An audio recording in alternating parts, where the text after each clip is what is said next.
नमस्कार दोस्तों, आज हम बात करेंगे जीरो बजट नेचुरल फार्मिंग के बारे में। इसके फादर हैं सुभाष पालेकर जी। इसकी शुरुआत हुई थी कर्नाटका से, लेकिन भारत के अंदर पहली बार इसको अडॉप्ट किया गया था आंध्र प्रदेश के द्वारा ऑफिशियली।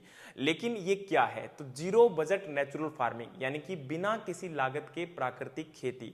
प्राकृतिक खेती का मतलब ये होता है कि जिस खेती के अंदर हम किसी भी प्रकार के जो केमिकल है, यानी कि चाहे उर्वरक है या आपके कीटनाशक हैं, उनको प्रयोग में नहीं लाते हैं, ना ही किसी प्रकार से खरपतवार जो नाशक होते हैं उनको प्रयोग में लाते हैं। लेकिन इसके अंदर आपका जो टीलेज है, यानी कि जो जुताई होती है, वो भी कम से कम की जाती है। और इसी के साथ में खेत के अंदर ही जो आपके उपलब्ध बीज होते हैं, पुरानी वैरायटी, पुरानी किस्मों के, उन्हीं को प्रयोग में लाया जाता है। हम लोग बाहर से इसमें किसी प्रकार के बीज को परचेज नहीं करते हैं, बीज की खरीद नहीं करते हैं। यानी कि यहां पर लागत को कम कर कर और किसान की उपज को बढ़ाने की कोशिश की जा रही है, उसकी आमदनी को बढ़ाने की कोशिश की जा रही है।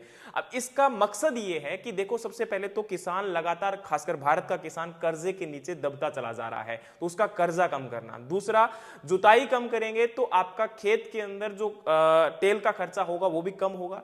तीसरा यह है कि हम बीज नहीं परचेज करेंगे तो वो भी खर्चा कम होगा। और आपका पर्यावरण भी प्रदूषित नहीं होगा, क्योंकि हम इसमें केमिकल का प्रयोग में नहीं लाते हैं। और आपकी हेल्थ यानी कि स्वास्थ्य जो खराब होता जा रहा है वो भी यहां पर नहीं होगा। तो इससे काफी अच्छे प्रभाव पड़ने वाले हैं। जीरो बजट नेचुरल फार्मिंग के 4 पिलर्स हैं। पहला पिलर है बीजामृत, यानी कि इसके अंदर गाय का गोबर और मूत्र को प्रयोग में लाकर बीज को बिजाई से पहले आपका इसको जो है एक प्रकार से उसके ऊपर लेपित किया जाता है, ताकि बीज के ऊपर कोई रोग ना आए। फिर है जीवामृत, यानी कि मिट्टी के अंदर जीवाणुओं की संख्या बढ़ाई जाती है गाय के गोबर और मूत्र का प्रयोग में लाकर। फिर है अच्छा दाना, कि मिट्टी के ऊपर, सतह के ऊपर जो आपके पौधे के अवशेष बच जाते हैं पिछली फसल के या पत्तियों को, हम लोग उसके ऊपर कवर कर देते हैं, उसको ढक देते हैं, ताकि जो पानी का लॉस होता है गर्मी बढ़ने के कारण वो ना हो, और साथ में आपका मिट्टी के अंदर ऑर्गेनिक मैटर भी बढ़े।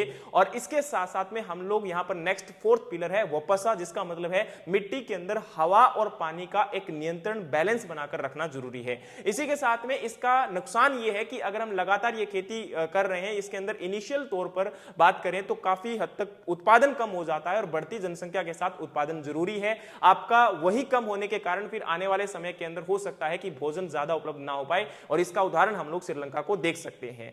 तो ये यहां पर पूरा था जीरो बजट नेचुरल फार्मिंग के बारे में। लेकिन भारतीय सरकार के द्वारा जीरो बजट नेचुरल फार्मिंग को बढ़ाने के लिए एक स्कीम चलाई जा रही है, जिसका नाम है परंपरागत कृषि विकास योजना। इसी प्रकार की स्कीम और योजनाएं अगर भारतीय सरकार के द्वारा लाई जाए तो मुझे लगता है कि इस खेती के द्वारा भारतीय किसानों की आमदनी बढ़ाई जा सकती है। और इसमें कुछ और नीतियों में अगर बदलाव किए जाएं तो शायद मुझे लगता है कि यह बहुत अच्छी स्कीम हो सकती है। उम्मीद है कि आपको यह समझ में आया होगा। मिलते हैं नेक्स्ट किसी और टॉपिक के साथ, तब तक